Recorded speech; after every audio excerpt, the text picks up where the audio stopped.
without further ado, I'd like to have presented. They're going to present their deals. Okay, thank you.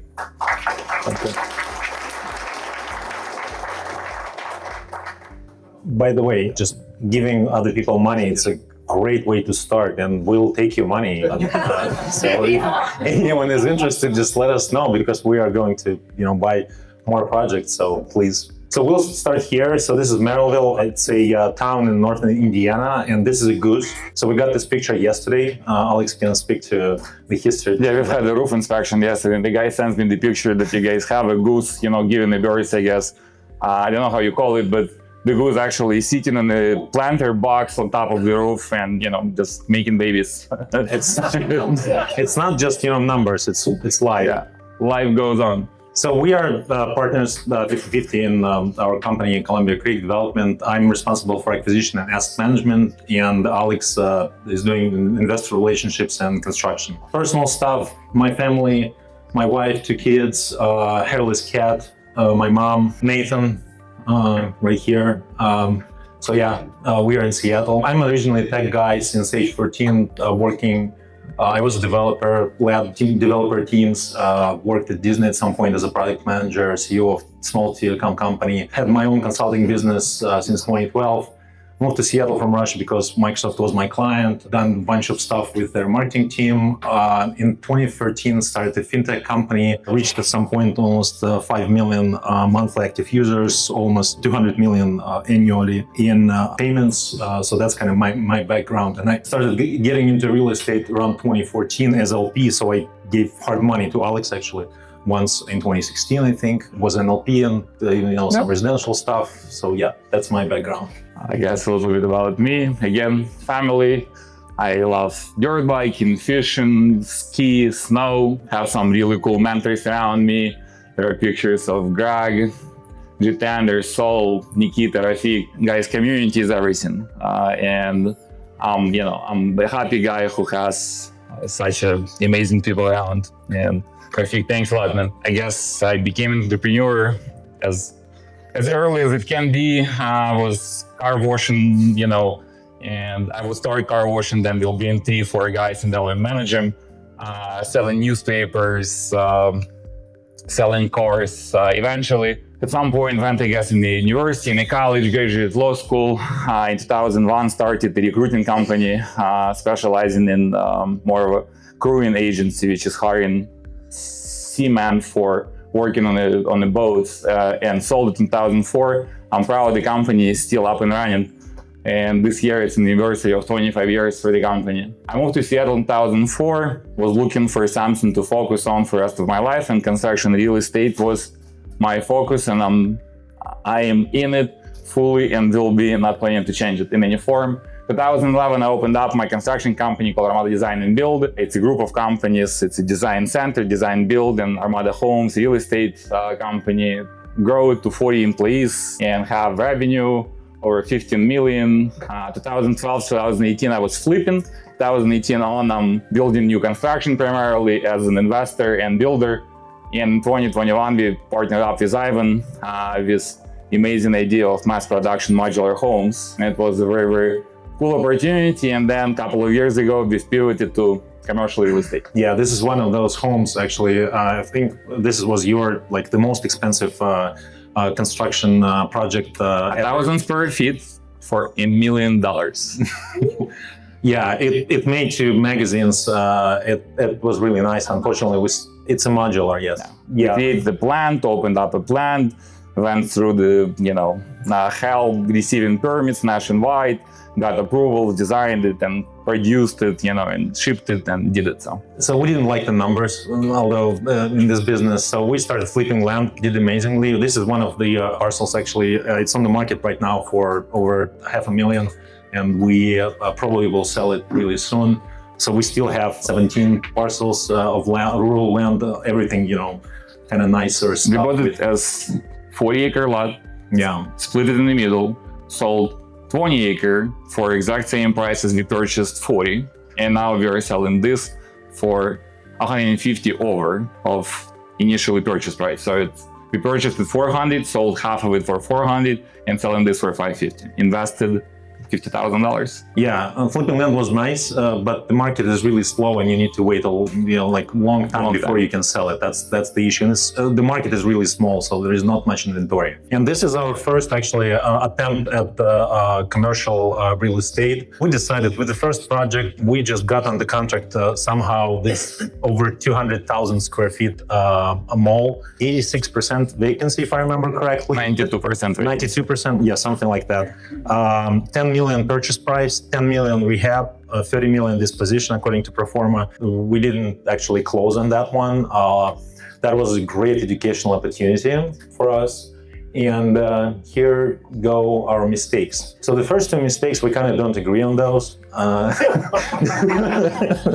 So I think those are mistakes. Alex thinks they're not. So misjudging the target deal size. Guys, when we started initially, we were like, let's go 10 million up, okay? Our first LOI we submitted was $34 million, okay? That was literally our first personal LOI we did. 34 million. So second one, third one, finally we get to 10 million, okay, deal.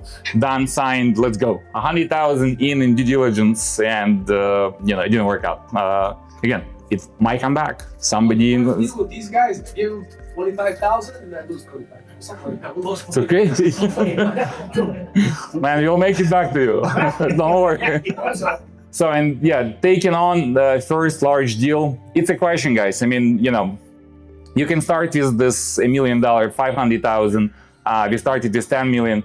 I still think it's a right decision, honestly, because we purchased the first one right now that we closed. We're going to present for 7 million. And would we start with million? We probably will be dealing with million. I mean, you deal with pennies, you make pennies. You deal with millions, you make millions. So anyways, what we learned, we disagree on the first one. Ivan thinks it was the wrong decision. I believe it was the right decision. Anyways, it set the precedent. We closed 7 million, moving on. Spending too much money in DD. On those, we agree. 100%. Yeah, so we spend a lot of money on legal, so you should be super careful with, many people in this room know that already, so you should be super careful with spending on legal. You should spend on legal, but that you need to pick right people, negotiate upfront, do all those things, and be super conservative. Pausing acquisitions while working through DD on the first deal. So the deal was huge, and we just stopped looking for new deals. That was a huge almost mistake. 6 months. Kind of 6 months, not looking at anything, working the deal super hard, and then finally came out from contract and we were back to square one, nothing in pipeline, and starting over. Yeah, so Greg actually speaks about that a lot, and yeah. So pre-raising without a deal and asking for a specific commitment, probably Alex can talk to this a little bit. As Rafik says, guys, raise all the time. I'm like, okay, man, I'm raising. So, and through the time I'm going, I pre-raise 2.3 million, in soft commitments, along the way. I want to add something. Raising capital without having a deal is like taking a Viagra and going out and looking for a date.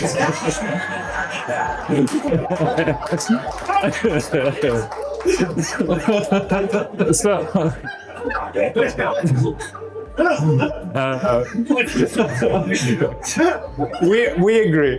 Yeah. So I've had pre-raised in the soft commitments 2.3 million. Okay. So the deal comes in. I go to those people. Guess how much I raised? 300,000 out of those 2.3. Rest of it, I guess, is a history. So we had to go another 1.7 from brand new. And my other issue was I was leaving for a vacation in the week after start of a race for 3 weeks, and we only had the months to raise the money. Yeah, anyways, the next step is not leveraging the network and partners enough. So right now we are doing everything with everyone basically. And when we were initially looking for deals, we were just working our pipeline basically ourselves. And now we just don't do that. We work with Cole, with Nate, and with everyone, with Victor, with everyone. And it doesn't just apply to acquisition, it also applies to leasing. Mark, thank you. Applies to everything, to be honest. So that's a huge kind of change in the mindset, probably the biggest one, I think. Yeah, wasting time on deals with unmotivated sellers. That's a controversial one, might be, because we just realized that at least in our experience, every time when we were looking at a deal where the seller wasn't sure, it was on the market for a long time, eventually those deals, they do work out. And by the way, Merrillville is kind of one of those deals. But at the same time, it takes a lot of effort and a lot of time. And it's just kind of easier. So right now we decided to just focus on the deals that with sellers that have a deadline or they really have a reason to sell. And again, Rafik, you spoke in one of your presentations about that, and we kind of took that to heart. So taking up too much of brokers' time. So we burned out a few relationships with brokers by doing this. By asking too many questions. Too many questions, yeah. So we were basically, so before releasing an LOI, we would call a top tenant broker in the area who represents nationals, like Blake, what are the numbers, etc. And they would help us in the beginning, but eventually it's They burned out. Be mindful of your relationship. How many questions you ask? You are trying to create those relationships. They're brand new, they're fragile, and what you don't want to do is just burn them for no reason. It takes time to earn them, but it takes a second to kind of, earn them. Maybe there is a reason, but there is no money for them. So exactly. So unless you produce them, a lot of money. Yeah, goes our conversation about draw against commission. So not focusing enough on acquisition pipeline velocity. So it's again on and off process. We just need to be more consistent in terms of the KPIs. What numbers are we hitting every week? So it's just that. So every week there should be like X LOIs, Y soft commitments, etc., etc. is just super important. What we did right? Did you keep the first year in commercial real estate to education and networking? Thanks to Rafik, who sent us to Commercial Academy. Like basically, guys, I'm not going to talk to you before you go and just learn what NOI is. So in the first year, we really kind of invested a lot of time in educating ourselves. The way I say it, guys, in order for you to at least think you understand something, when you look at the OM and you can read every single line, and every single line means to you something, that means you at least now start talking, okay? Before that, there is nothing, because every single term is brand new, especially for residential folks. It was, whatever, woo-woo language for me. Yeah, having mentors, this is an obvious one, is just, showing commitment by investing as LPs. Again, if you're starting and you have like 100K, just invest with someone as an LP. Like we did with Rafik, take our money. Like even if not with us, you can do it. Yeah, preferably with us. If not with us, with someone else, because it's a great way to start somewhere. So identifying people who produce results, listening to them. Again, folks who I just mentioned, who actually buy properties, who actually do leases. Just identify those people who not just talk, but you actually see the results and ask them how they did that, how they achieved that, and start working with them. And just enjoy the process. Yeah. So how this network helped us? So we really struggled, finding deals that are apparently everywhere. Still do. It is what it is. I'm sorry. So we really negotiation is a huge issue. Leasing, both acquisition and leasing, is just you need to have a resource. Like Rafik is a great resource. There are many people in this room who can help you. Just ask how should I negotiate in this particular case? How should I approach Greg is definitely a master. So specifically, help that we used a lot. Rafik's presentations, the great example is us kind of focusing on motivated sellers. Deal review is a big one, because sometimes we're just looking at a deal, awesome deal, and then we understand it's not going to work because A, B, and C. Partnering with people in this room on projects, just finding partners in the community, that's great. And again, the biggest shift for us is just, changing from our partnership into partnering just with everyone on everything. So that's the biggest one. Again, residential is literally could be a single player game. You don't have to have many partners. When I was doing it, one investor, you could be you managing the whole thing, doing the whole thing. You don't need anybody. This is a, partners game. You cannot do it by yourself. You do need to have a group of people. You need to have, a team. So the deal is, it's Merrillville, Indiana. It's close to Illinois, 1 hour from Chicago. 3 buildings, 1 flex building, 1 retail building, and 1 medical office. It's at this point, it's just an office, but it was a medical office back in the day. So the total square footage is around 80K. So we found a few thousand of lost some lost square footage. So I think it's overall, frankly, closer to 80. This is the first building. This is the flex, the nicest one. So 31,000 square feet, 1990, occupancy 60%, but there is one awesome tenant that pays a lot, almost 10-year lease, super high triple net rent, amazing. It's a daycare, they did the TI, but not moved in yet, guys. Yeah. So this is a retail building, just to give you an idea. Location is amazing. As you can see, it's like one block from the main intersection in the area. Overall vehicle count at this intersection is over 80,000 K, amazing. Occupancy is around 80%, which is like the highest occupancy among the three buildings. And this, I mean, we thought it's an ugly duckling in among those three buildings, but frankly, at this point, we think that it's gonna be great. So occupancy is actually slightly lower than this, so it's an office building, 16,000 square feet roughly. So speaking of partners, the team, etc. So as general partners, so it's we basically equal partners, Rafik, me, and Alex on this deal. Rafik helped us with financing. So we actually, although we qualified from the financial perspective, but we didn't qualify from the experience perspective because the bank, Symmetra, they said, guys, you don't have experience of doing something like this, so we're not going to give you money. Initially we were planning to take the whole thing without Rafik sort of just paying assignment fee, but then we got approved by the bank and they were like, okay, everything is good. A few days later, we receive a call from the broker saying, unfortunately, you can't go because you don't have enough experience and bank is requesting somebody more experienced, to go along with you. We went back to Rafik. Rafik, we need you, we need your experience. Here's the share. So. Yeah, and luckily, and that's great because that's really helpful. So some special people. So Cole, actually, that's actually his deal. Originally, he sourced this deal, and this is one of these deals that he chased for quite some time. Nathan did a great job just underwriting this. Mark is helping us leasing. There's not enough space for everyone, to be honest. Here, like I can. Yeah, exactly. That's why I'm saying there is not enough space for everyone. And I was going to mention Tammy and her team, not just her, but also Brandon, Rustam, and I just can continue. It's many people involved in those deals. So, but in terms of the deal, so quickly just run down on the numbers. In place NOI was 600K. Vacancy was close to 40%, but at the same time.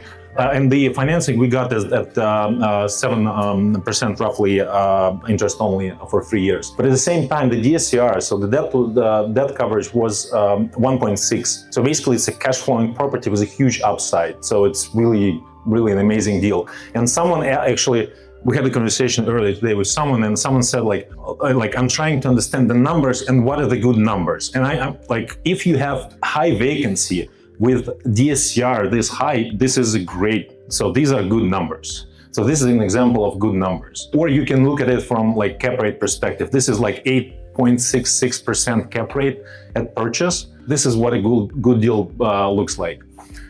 In terms of the strategy, basically just stabilize lease. The total budget is 1.2 million for those things and refi before the initial loan runs out at 36 months. And the projected value is around 12 million, close to 12 million, and the NOI should be around 1 million by the time we are done. However, hopefully we'll be done with stabilization way earlier. So in terms of LP economics, I think that part kind of becomes, not up for us. For quite some time, we weren't able to figure out the LP economics, to be honest. And in this particular case, so the total LP pool was 2.3 million. So we raised 2 million out of this 2.3, and that was among 13 people. And some of those people are here. So again, that slide with people involved in this project, just so many people are involved. 8% preferred return, paid quarterly. You can only do that if you have, debt coverage like this. So that's the economic of the project initially. So the history of the projects in terms of acquisition. So it took months. I mean, Cole, you can correct me. Please correct me if I'm getting something wrong. So it took months to get on the contract actually. Originally, the deal was marketed at over 11 million. About 2 years ago. Was it 2 years? I think so. Which is cool. So then it was taken off the market. Then it was brought back on the market at significantly lower price, but still a little bit too high. And ultimately, it was bought for 6.9 after credits. So the purchase price is 6.9, and it was 11 something. And that's kind of typical from what we see. What made the deal stand out is, first of all, it's a free building portfolio. It's really nice because, first of all, the audience, so people who can buy a deal like this, is just basically folks like us. But also, it's a 3 different class type of buildings because it's retail, flex, and office, and not like it doesn't work for everybody as a mix. Yeah, but owner users basically, there are owner users in this area who are interested in those buildings. Actually, we are meeting with with the potential buyers for one of these buildings on Monday, and so there are people who would buy those buildings individually, but because they were marketed as a package, that basically didn't allow them to buy them. And obviously, it was mismanaged. It was losing tenants like crazy. We lost two or three tenants while closing. That was an issue, by the way, because we had to extend our closing by a week to kind of for the bank to work with the bank to actually close, because we lost some tenants during closing because the mismanagement was so bad. But still, again, in terms of the numbers, awesome deal. 37% vacancy, 866 in place NOI, 1.6 plus DSCR. Major expenses, roofs, HVAC. We thought, yeah, HVAC is bad. And TI and landlord work, basically improving the units or giving TI budget to the tenants. In terms of challenges, collecting estoppels was a huge challenge for us, and we had to do some unorthodox stuff. Like we ended up collecting some of the estoppels for the seller. So seller was supposed to collect all the estoppels. However, we had to reach out to the tenants like 2 days before closing just to collect the remaining estoppels because the bank just wouldn't allow us to close. Losing tenants during closing, again, we had to extend the closing because of that. And extending the closing itself was super hard because during the negotiation, basically almost all the contingencies were waived, and the seller was like, we are not giving like any kinds of extensions. However, again, speaking of mentors and how we suck at negotiations, Rafik said, let 150K go hard and ask them for extension. It was a very simple conversation, and we extended for a week. Some numbers. Yeah, let us know if anybody wants to know any numbers. Yeah, we can talk numbers. Speaking of the execution, so the approach we are using here, so we ended up working with 2 brokers, and I think I really like this approach. So so it's very important to find a local broker who really knows the area, who's super committed, and this broker is gonna bring you larger tenants. So this broker, he or she will bring you like 5,000, 10,000 tenants. However, expecting them to run marketing campaigns or something like that might not happen. And that's why having a second digital native broker, like I called it that, whatever. So in our case, it's Mark Ruchko, really helpful, and it works great because they can split the commission. So you're not really overpaying, so it works really well. But you need to be careful in terms of communication so that everyone is happy, but you kind of cover all the bases. So with the local broker, you address larger tenants, and with kind of digital first broker, you address smaller units because you do all the marketing that targeted more at mom and pop businesses. So also what's important is when working with local brokers, they, as some here know, they don't really pick up the phone. So it's very important to kind of take control over all inbound leads. So replace all the phones with CallRail or like whatever tracking system you are using, and take control over all the calls. For instance, Indiana is a non-consent state for recordings. So you can do like record all those calls, log all those calls, track all the conversions, have like full picture of what's going on. In terms of tenant strategy, so it's really, really important. And again, thank you, Rafik, for kind of helping us with kind of focusing here. It's really important with larger tenants to just communicate with them directly. And we are flying there on Sunday because we have 4 meetings with tenants on Monday. Brokers freaking out a little bit about this, but it's super important. And if you can't meet with some of those larger tenants, just meet with the brokers. So that's like super important. Also important, pursuing extensions, and new leases at the same time. So working with existing tenants, like, guys, do you want more footage? Like, are you going to renew? If you're going to renew, what you need, like kind of increasing the probability of renewal. So that's all super important. Converting, some obvious things that, kind of converting existing leases into 3+ year triple net leases. That's the focus. Default smaller tenants to, again, 3-year triple net leases. Working with chronicle delinquent tenants, basically work with them, like, what do you need? What the payment plan can be, is it going to work? And if it doesn't work, there should be a deadline, and by this deadline, just evict them. And also not touching week and month-to-month tenants. They're there, they're paying, that's fine. Just keep them, just don't touch them until everything is done and you reach full occupancy. So that's kind of our approach we are implementing right now. In terms of just other things, in terms of focus on like what units to work on first. So we identified some units that have usable floor plans and just remodeled them. It took, like, Alex is in construction, he's super quick, and huge thanks to Victor, by the way, who helped us with contractors locally with the network. So it took, basically, it's going to take us a month to remodel some of the units that have already usable floor plans. 7 units that we're planning to remodel. 3 of them pretty much going to be done by end of this week. We started 2 weeks ago, and then another 2 are going to be done in the next 2 weeks, and pretty much all of it is going to be done. We're starting HVAC in a couple of weeks, replacing, because a lot of the stuff wasn't working. We've have only $20,000, just, again, speaking of a budget, $20,000 located. Right now we're facing about $100,000 expense in the HVAC, but I've set it with roof expense, so we'll see.